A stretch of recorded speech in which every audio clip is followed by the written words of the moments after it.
안녕하세요. 케밤 가족 여러분. 이민영 교수님과 돌봄 경험을 나누는 시간입니다. 돌봄자가 된다는 것은 사실 수도 없이 많은 결정들을 해야 한다는 의미이기도 한데요. 우리가 지난 시간에도 요양보호사를 찾는 것부터 어떤 결정을 해야 하는지 경험을 나눴는데 그 이후로 또 어떤 결정을 해야 하는지 이민영 교수님을 모시고 말씀 들어보도록 하겠습니다. 이민영 교수님 또 나와주셔서 감사합니다. 네, 안녕하세요.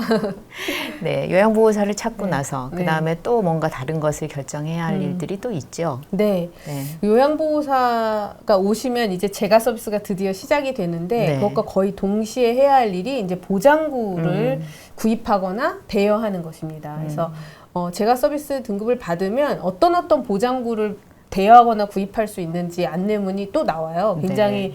이제 뭐 자세히 어떤 종류가 있는지까지는 나오진 않는데 뭐 18품목 이상, 뭐 연간 160만 원 이상 한도 안에서 보장구를 이용할 수 있습니다. 이렇게 안내가 나옵니다. 네. 뭐 다양한 서비스가 있어요. 신체 활동을 돕는 것과 뭐 그다음에 이제 일상생활을 지원하는 그런 품목들이 다양하게 있어요. 근데 이 품목은 18품목 이상이라고 되어 있기 때문에 네. 정말 많습니다. 사실은. 네, 그렇군요. 네, 그리고 그것이 늘 바뀌고요. 네. 그러면 그거를 어디서 어떻게 알아볼 수 있나요?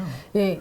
사실 인터넷 홈페이지를 네. 이제 보장구 이렇게 치시면은 여러 이제 사이트들이 있어요. 그래서 네. 어떤 품목들이 있는지 사진도 나와 있고 뭐 금액도 나와 있고 이제 그런 부분들이 조금 나오는데 그래서 네. 문의하셔도 되고요. 네. 이제 제가 요양 서비스 받는 센터가 있잖아요. 네. 그 센터가 이렇게 연결되어 있는 보장구 업체들이 있어요. 그래서 그 업체를 소개 받으시면 네. 이제 그 돌봄 어르신이 잘 등록되어 있기 때문에 정보를 따로 별도로 안내하지 않아도 이렇게 자연스럽게 빠르게 서비스를 이용할 수 있습니다. 네. 그럼 교수님께서는 어떤 거를 먼저 대여를 해야 되겠다 생각을 하셨어요? 네, 그래서 사실 품목이 너무 많아서 예. 결정에 이렇게 어려움이 있었는데 우선 이제 낙상 방지나 편의성을 생각해서 예를 들면 침대에서 일어날 때 잡을 수 있는 손잡이 그리고 뭐 목욕 의자라든지 그 다음에 미끄럼 방지 매트 뭐 이런 것들을 먼저 했고요. 그다음에 변기 이렇게 주변에 안전 손잡이가 있어요. 네. 그래서 그 부분은 먼저 설치를 했습니다.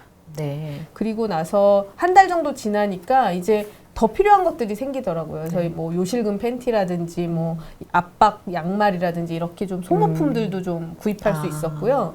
최근에는 이제 고관절 수술도 하셨어요. 그러다 보니까 이제 욕창 방지 매트리스나 휠체어와 같은 것들도 이제 대여를 하게 되었습니다. 네. 그러니까 처음부터 너무 많은 것을 대여하지 않고 그 환자나 돌봄 대상의 상태에 따라서 시간이 가면서 또 필요한 게 생기겠군요. 네, 맞습니다. 그래서 네. 처음부터 무리하게 네. 뭐 여러 개를 다 네. 설치해 놓으실 필요가 없어요. 네, 그래서 그렇군요. 필요한 것들을 그때그때 굉장히 빠르게 대처가 되더라고요. 그러니까 이제 처음에 필요한 거 몇 개 해보시고 또 이용해 보시면서 필요한 것들 하나하나 구비하시면 네. 될 것 같습니다. 그 외에 뭐 주의를 좀 해야 하거나 관심을 기울여야 할 게 있나요? 그 사실은 어떤 거가 있냐면요. 제가 네. 이용하면서 조금 처음 낯설었던 거는 네. 카탈로그를 보내달라고 했었어요. 업체한테. 네. 내가 보고 좀 고르겠다. 네. 왜냐면 길이나 크기라든지 뭐 모양이라든지 이런 거 잘 모르니까. 그런데 너무 제품들이 많이 바뀌고 다양화되니까 사실은 그러한 카탈로그가 되게 의미가 만들기가- 없다고 하더라고요. 그렇군요. 그래서 인터넷 홈페이지 다른 센터들 거 보시는 게 되게 도움이 되고요. 그다음에 이제 사실은 너무 처음에 많이 요청했다가 반품하는 경우가 있어요. 네. 그런데 이제 반품이 쉽지가 않은 거예요. 아, 그래요? 이제 이게 국가로부터 지원을 네. 예, 보험공단으로부터 비용을 청구받는 거다 보니까 반품 절차가 우리가 그냥 물건을 소비하는 것과는 굉장히 좀 절차가 달라요. 그래서 좀 신중하게 신청하시고 신중하게 반품하셔야 된다라고 하는 걸 말씀을 좀 드리고 싶고요. 네. 또 하나는 이제 아무리 그 이 용품이 좋아도 네. 돌봄 대상자가 마음에 들지 않으면 소용이 없어요. 이용을 하지 않으세요.